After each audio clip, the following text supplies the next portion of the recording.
Um, the so-called Sermon on the Mount,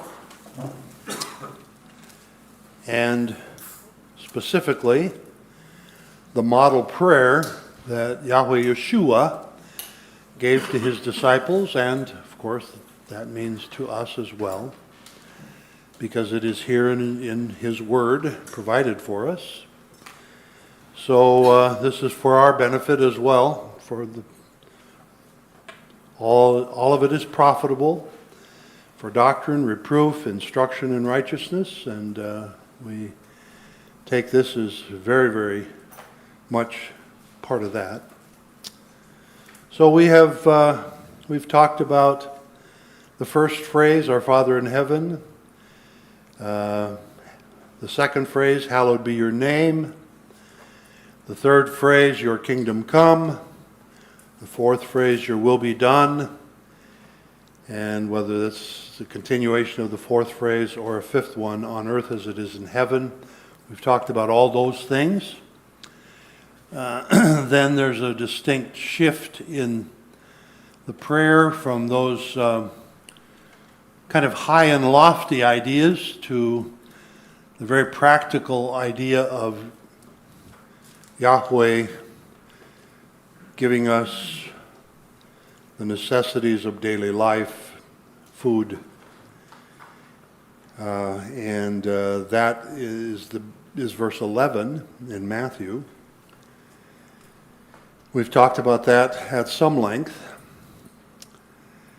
and then we last week moved on to forgive us our debts as we forgive our debtors. So I guess I'll put it back to you and ask if there's anything in verses 9, 10, and 11 that you would like to revisit. Questions, comments, declarations, criticisms, critiques, gripes and complaints.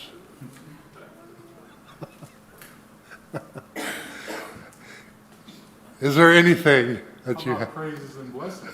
Huh? How about praises and blessings? Praises and blessings, yes. We could have a few of those too, if that's what's on your heart and mind and you want to share that with regard to our study up to this point. Please feel free to do that as well. Morning, Wade. Morning. Welcome. Thank you. Glad we prayed for your safe travel last week. Oh, thanks. So apparently that prayer was answered in the affirmative. I guess I thought of kind of a phrase, and I don't think tell Mom every time, but several times driving back and forth to work or on the drive to the airport, really tired and been by a couple of accidents. Anyway, some of the situations have been really close, and I always tell Mom and praise the Lord for His hand of protection. That it wasn't involved in me, and that I give Him the honor and glory and praise because I don't always deserve to be protected from accidents. I mean, that could be me sometime. Yeah. I think that's a good point. We all should be aware of how He does protect us and watch over us. Yeah. Where do you live?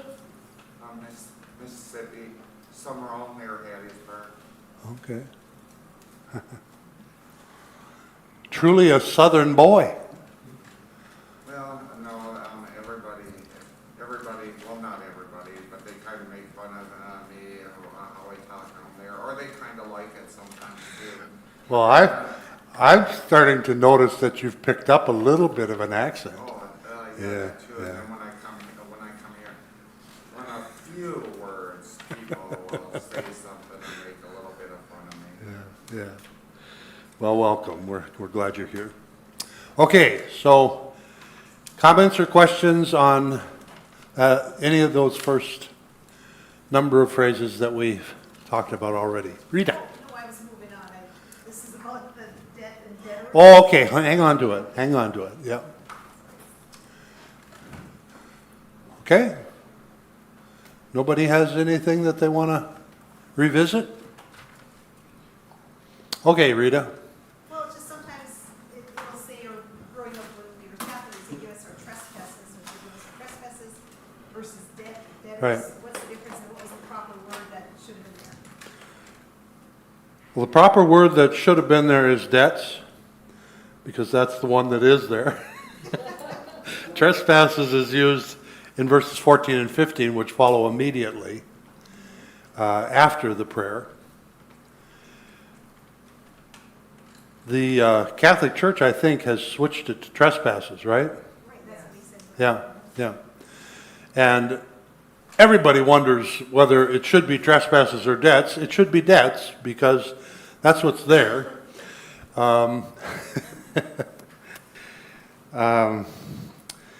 Now you want to know the difference, right? They are two different words. And that, of course, is why we would discuss this at some length, I think. Trespasses has to do with more the idea of crossing a line. In other words,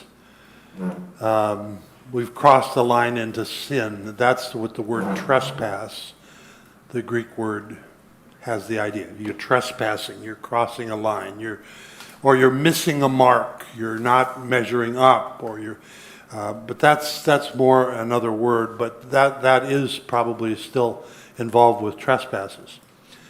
And we'll discuss that more when we get to 14 and 15. Verses 14 and 15. Debts is the Greek word that has to do with incurring a debt. You have done something, and in some way you are now accountable for what you have done. You've either, and of course the word is specifically a financial debt. You've incurred a financial responsibility and you are obligated. The idea of debts is an obligation to repay. And so that's that word. And that's what I want to discuss. Why did Yahweh Yeshua use that word here? What do you think he means? Well, I'm not, what do you think? I'm not asking for your opinion. I'm asking for expositions of what the passage is saying and your ideas as to what that specifically means. I'll take a shot at it. Huh? I'll take a shot at it. Seems to me a debt holds one accountable. And so when you sin, you are accountable to God for that. And of course that destroys your relationship with God once you owe him for that debt. So the forgiveness is an ownership of that sin so that you can come back into not owing God debt, not owing him anything, and go back into fellowship, relationship with him. Okay, so you used a couple of words in your explanation there that I think are important. Accountability, I think. Accountability and fellowship. And fellowship. Yeah. So you want to expand on those a little bit more? No? I don't know that I have to. Well, I'm not saying you have to. I asked if you wanted to. I wasn't obligating you. To me, it's pretty clearly kind of like a 1 John 1:9 kind of deal, where we own up to our sin, we acknowledge to God that we have have this sin, and we now have this debt because of that we owe him. And so by confessing that, he purifies us and makes us righteous, and we get back in relationship with him. That's Okay. fellowship. Okay? So to me, the word debt implies that there was some kind of an agreement between you and I. There was a transaction that occurred, and as opposed to a trespass, which is, this is my boundary, this is what I own, and you just went and got it, kind of thing.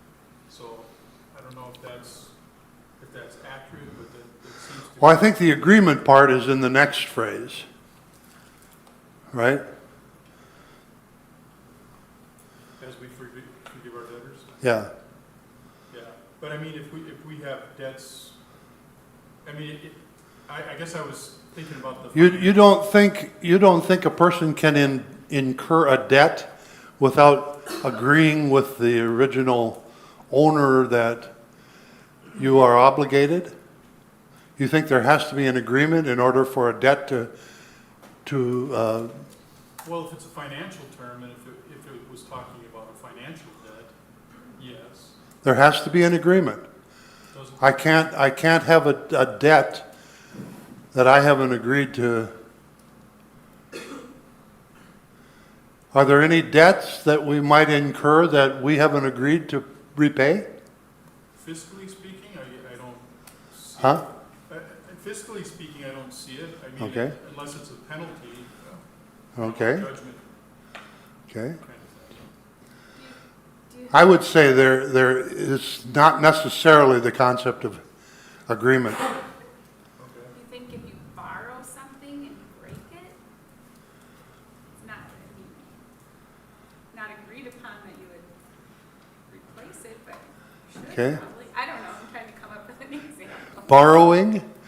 Rhonda? When I became a believer, I believed that I agreed to be a good person in the sight of God, to follow His laws, to follow what He says I need to be doing. And I fail every doggone day. I look at this as a full, forgive me of my debts. And Jesus takes a stripe on His back every time that I do not fulfill my agreement as a child of God. That's how I've always looked at this particular phrase, not necessarily the debt, but that's just how I've always looked at it. Okay. Very well said. Debt can also cover those things of omission, sins of omission, things that we may not even be aware of. Okay. And Okay. trespass doesn't. So the obligation of something that we aren't even aware that we have incurred. Yeah. Okay? That's where I think that explains well what I was thinking with my discussion with Mark. The other thing that I was thinking about this morning was, what about an oath? I mean, we don't tend to make them as much nowadays, but then they did. And that would kind of fall into this, I would think. If you make an oath before God, make sure you pay your part of that oath. Okay? All right? I kind of think of the wages of sin as debt. Well, we don't have what it takes to pay that debt, that wage, I guess. And so that is our debt. That's the first thing that comes to mind. Yeah. But that has already been paid, right? I mean, this is, have we established that this is probably directed to disciples, people who are believers? Yeah, okay.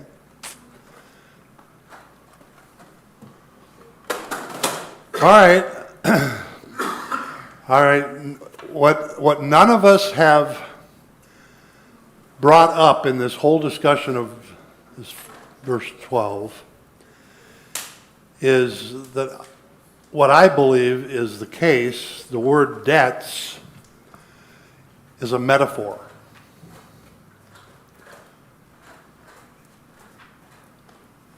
Jesus is using it as a metaphor. So what do you think I'm saying?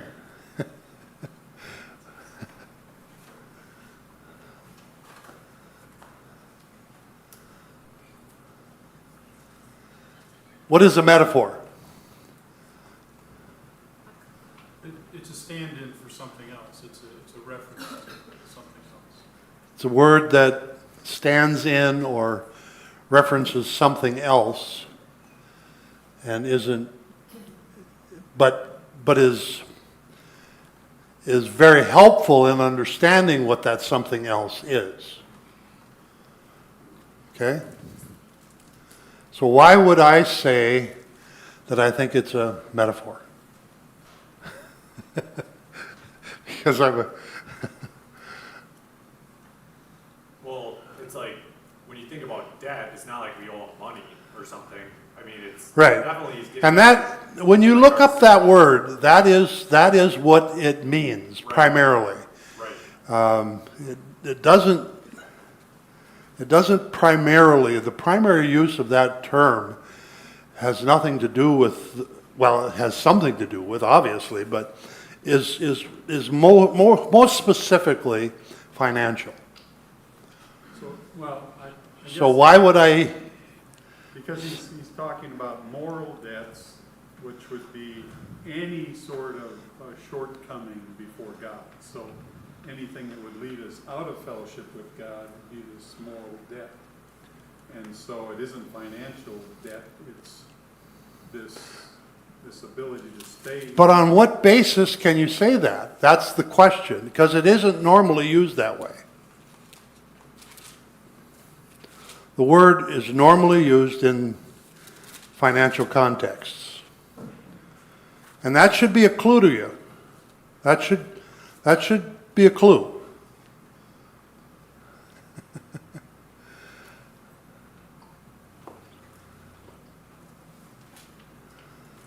All right. Turn to Luke 11, verse 4.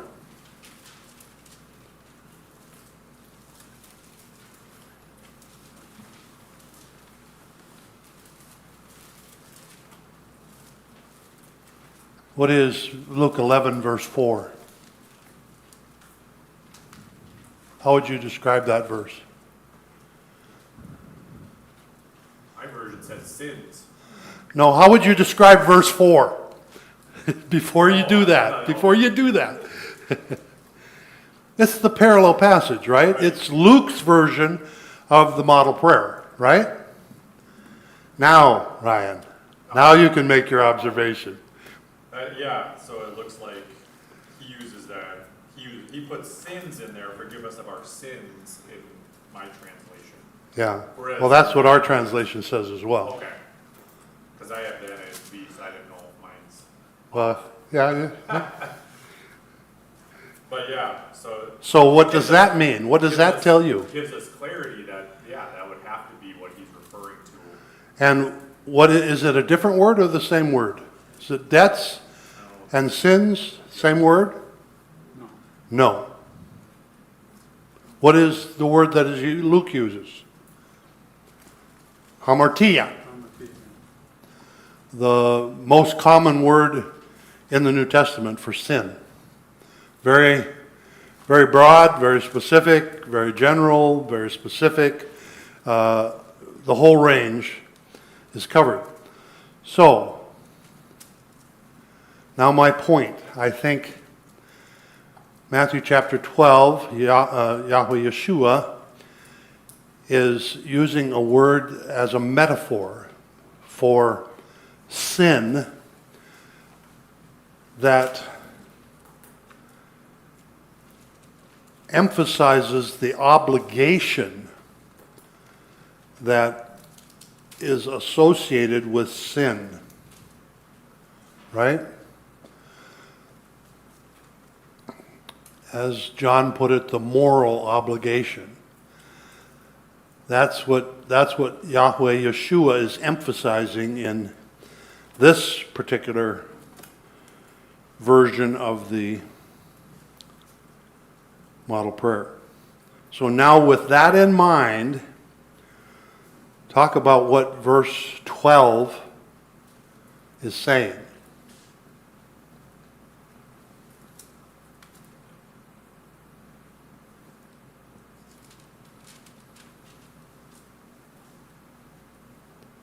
If debts is a metaphor for sin, but sin that has incurred an obligation, obviously to Yahweh,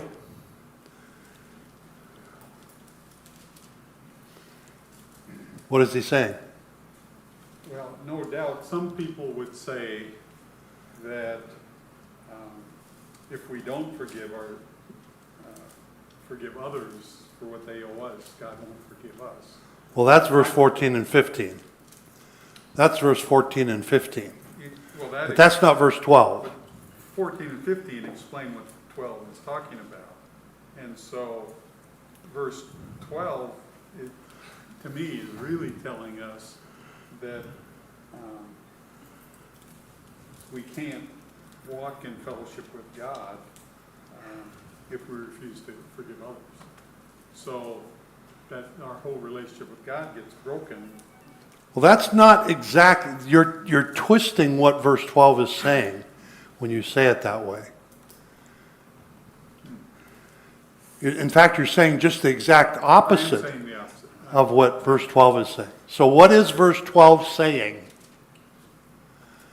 Does it say forgive our sins in the same way that we're forgiving our Yes, brothers and sisters? yes. That's what he's saying. We are praying, or we should pray.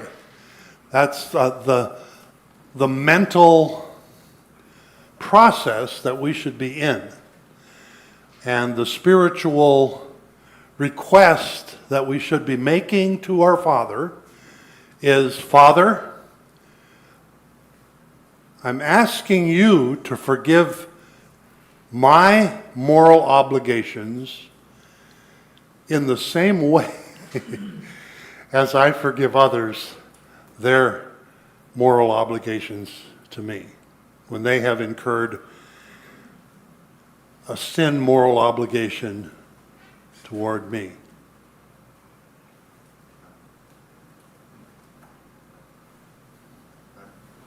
I've wondered about that over the years, and not that I really struggle,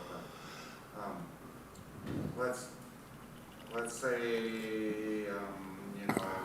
you need forgiveness for something or whatever, and then on a completely other side issue, you're having a hard time kind of dealing or forgiving somebody, for something. And maybe you eventually do, but I guess my ultimate question is, does that really mean that you're not forgiven for the first issue until you can get over and forgive the person for the second issue? Well, verses 14 and 15 do clarify that, and the answer to that is yes. Oh, But that isn't what verse 12 is saying. Verse 12 is we are actually asking Yahweh to forgive us as in the same way that we forgive others. That's what we're asking. In the same vein. I mean, that's exactly what it's saying, right? I mean, I'm not making anything up here. And that's something that I would have a tendency to desire not to pray. Right? Oh, yeah. Yeah. And that's, of course, why verses 14 and 15 are here immediately following this prayer. Does that tie into Jesus' parable about the unforgiving servant? Please speak real loud for me. I'm sorry, Nick. I have to ask you. Does that tie in at all to Jesus' parable on the unforgiving servant? Yes. Yes, very much so. Yes.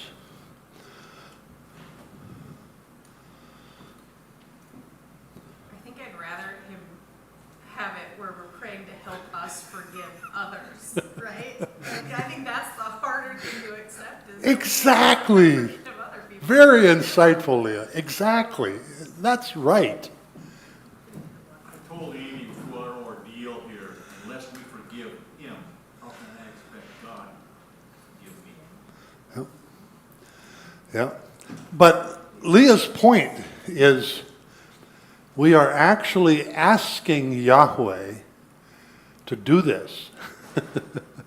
And that's a whole big new level of difference that we don't normally think of when we pray the Lord's Prayer. I mean, are you conscious of that when you say the Lord's Prayer? Carlene, in all of those thousands and thousands of times that you said that, were you conscious that you were asking Yahweh to do that? No. No. Rita, how about you? No. No. This is a profound verse. This is profound stuff. This is powerful.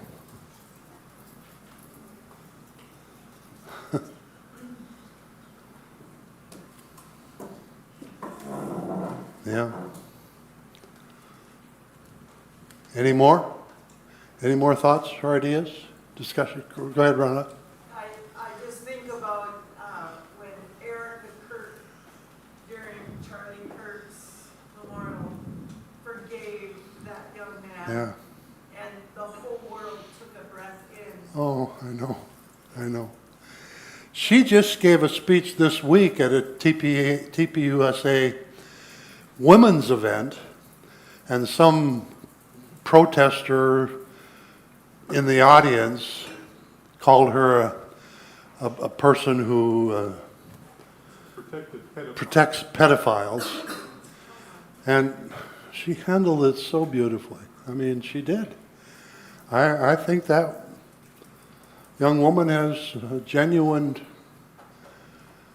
heart forgiveness going on. I mean, she amazes me in her ability to handle this incredible thing. I can't even imagine what she must have gone through, but yeah. Good point. Good point. I think the other thing that strikes me is if I am not willing to forgive someone else, but I expect Yahweh to forgive me, it's as if I'm cheapening his forgiveness. If I say it takes so much more for you to get forgiveness out of me than it does for me to get forgiveness out of Yahweh. You know, it's like I'm trying to become God, and I'm making him more my servant than my master.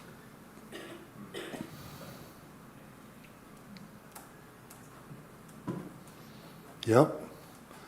Good thoughts, you guys. Great stuff. I think too, he seems to really be stress the importance of just reconciliation. Like in that chapter before about the law of reconciliation with your brother, he really, besides our vertical fellowship, he really wants us to be reconciled to our brothers and sisters. And go ahead, it's the vertical. That's, yeah. Yep. And I think unforgiveness just, it makes us yucky. I don't even know how to explain it, but Yeah. where would we can forgive? Just, there's more peace. Yeah. We put ourselves in a very ugly, vulnerable, spiritually vulnerable position when we refuse to forgive. You called it ugly. It is all of that. Yeah. We do severe damage to ourselves when we refuse to forgive. But boy, it is not easy. It's not an easy thing. Some of these people who have grown up in abusive situations, boy, you can only imagine how difficult it is to forgive the abuser. Kurt wrote a little statement, I don't know if I fully understand it. He says, "We cannot recompense the offense of violating the owner of the universe expectations. That is the debt." Yeah. Now you see why it takes me a long time to relate to this guy. 5 o'clock in the morning and he's sending me stuff like that and I'm supposed to think about it.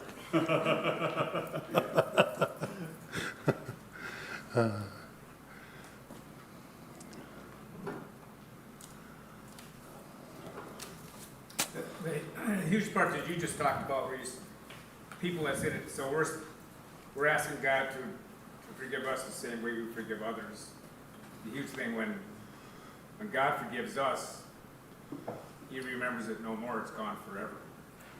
Where we tend to dwell on, okay, I forgive you, but it's still in the back of my mind that Yeah. kind of thing. I don't Now that word remember, it probably doesn't mean Yahweh can't recall it, that it occurred. It probably has more to do with hanging on to the idea than it does ability to recall.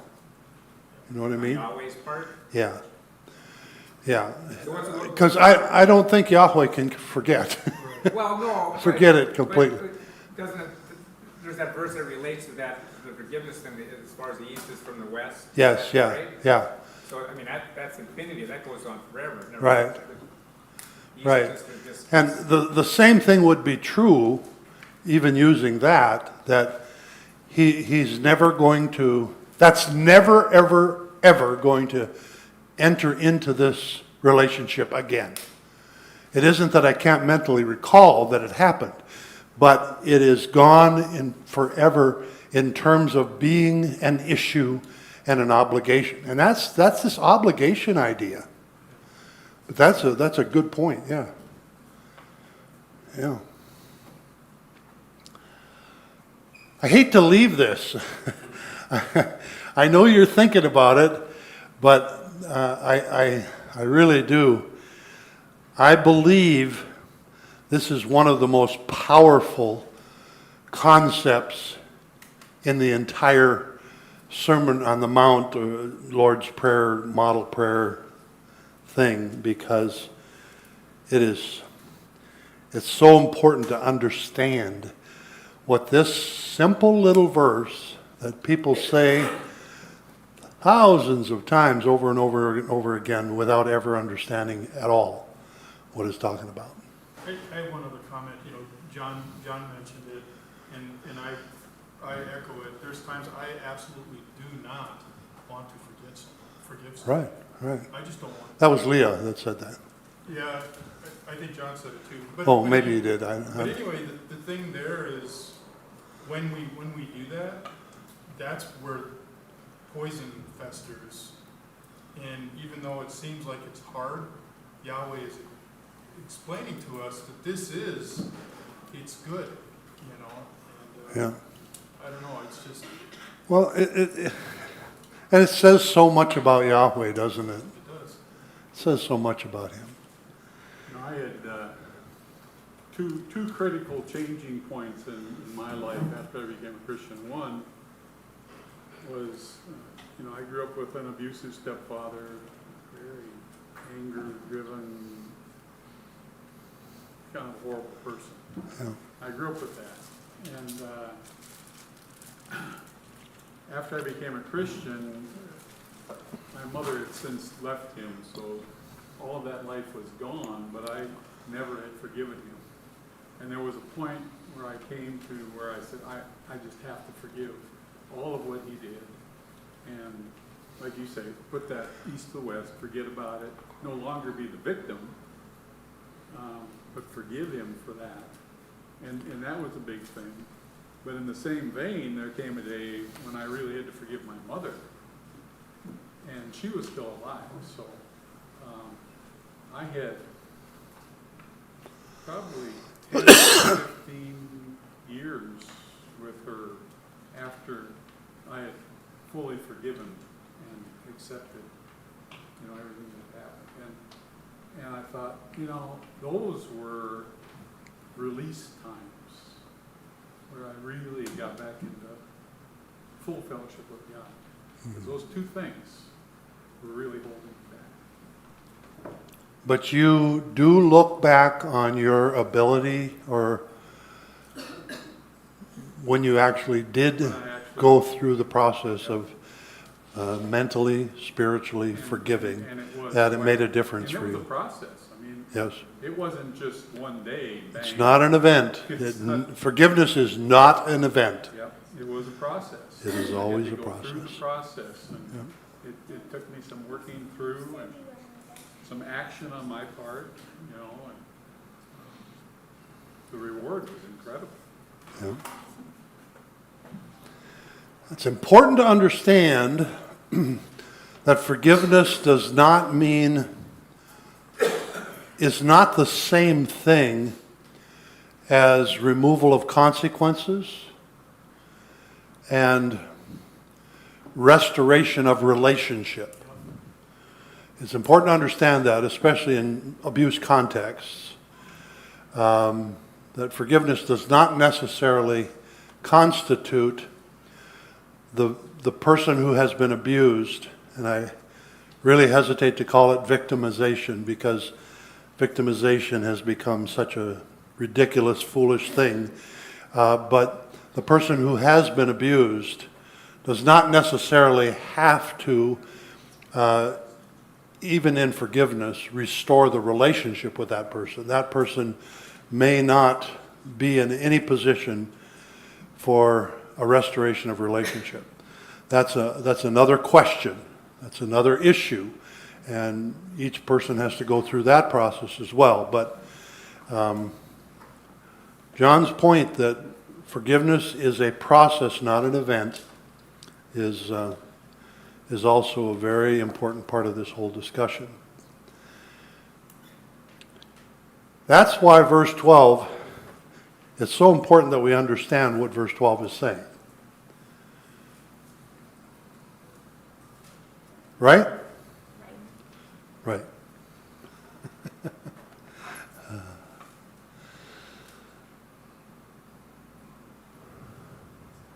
Pastor John, will you close in prayer, please?